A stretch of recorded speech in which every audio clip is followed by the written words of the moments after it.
So I'm here with. Mr. Tompkins. um, what was your and you worked? Sorry, you worked with the Padres for 22 years. You said. 22 years, yes. Wow, 22 Started in years. 1996. What was your favorite memory of those 22 years? Favorite memory is probably when we went to the World Series. Yeah. Because that doesn't happen very often. Hasn't happened since they went to the World Series in '98. So that was probably my most memorable. It didn't end the way we wanted, but it was still fun to go. I was only part-time at the time, and then I guess my next one would just be when I got the full-time position and I got to be there, every day and travel, So from 2002 to 2017, I was the head video coordinator. So we went to the playoffs twice in '05 and '06. But aside from the World Series, I'd say my most memorable is just the relationships I made with coaches and training staff, players, everyone I worked with the Padres.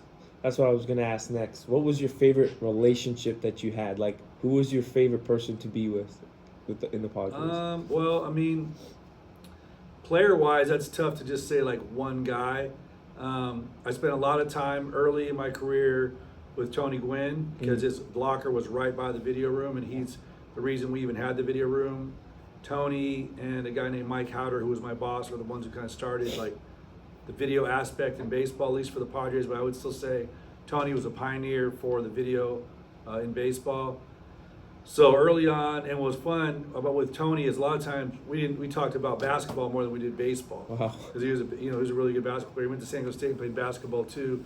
So him and I would talk basketball. We talk music. We had similar music interests, and then we'd get around to baseball stuff. 'Cause a lot of time when he was doing baseball things, he was working. So I didn't want to distract him from what he was doing, but I might ask him a question like, "What are you looking for?" Or watching the video, are you watching the pitcher? Are you watching yourself, or both? So that was one, and then I guess one of my better friends was Mark Sweeney. He got traded to the Padres in 1997. New to the team, same age.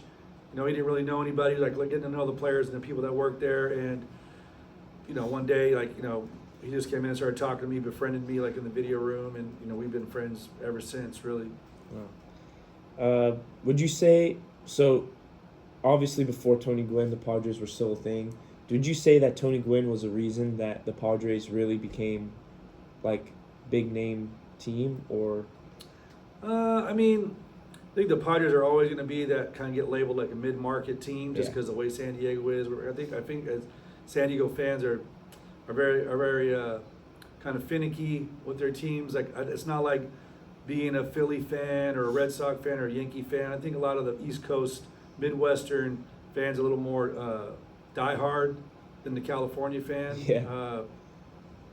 But I think Tony Gwynn's tenure with the Padres has kind of established him as a team that that people would watch. One, because of him. For a lot of seasons they weren't very good, but Tony was one of the better players in the game. Yeah.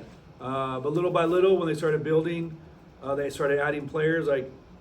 Our road to the '98 playoffs to the Super World Series started in '96 with moves that Kevin Towers made, and then when they moved to Petco, with more revenue coming in, sometimes you could get different types of players.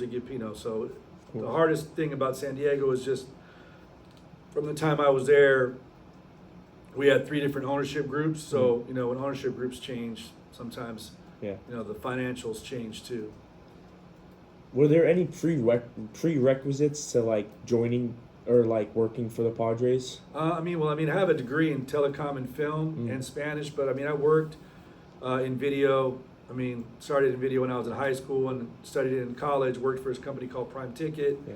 Made a lot of relationships, in those other jobs. And the way I got my start was a friend of mine called me and said that the guy who became my boss needed an assistant. I just moved back. I just graduated. I moved back from Spain, and I bugged the guy for about a week to get an interview, and I got my foot in the door, and I just started helping out. Only because I knew how to run the machinery. It wasn't I was a baseball fan, but didn't play baseball in high school or college. I knew how to run the machinery. I knew how to edit. So that what kind of got me in the door, and I knew enough about baseball just as a fan. But prerequisite, I mean, if I didn't know how to use the machinery, I wouldn't have gotten the job. And then, you know, while you're there, you just learn more. You learn more. You start figuring things out. And then when technology changes, that's to be adaptable. So I was adaptable when we went from tape-based video to digital-based video. Yeah. People who couldn't adapt, they replace. Yeah. So I was fortunate enough to kind of be like at the right age where technology didn't scare me like it would have maybe someone a little older. So in those 22 years, were the Padres still unpredictable? Like, did they go all over the place? Well, I mean, baseball's funny. I mean, every time you go to spring training, you think, oh man, we're gonna, this is a good team. We're gonna make the playoffs. You always have that kind of that feel of I don't want to say here. You might have to edit this. You just have you have positive vibes that the season's gonna go well. Yeah. Because it hasn't started yet. And sometimes you're blinded because you're just there with your guys.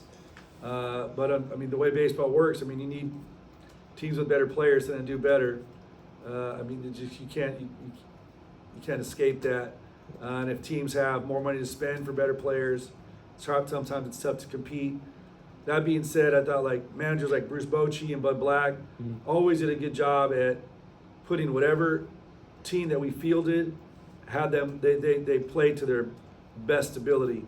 There's always good attitude. So even when the team wasn't doing well, people still came to work, worked hard.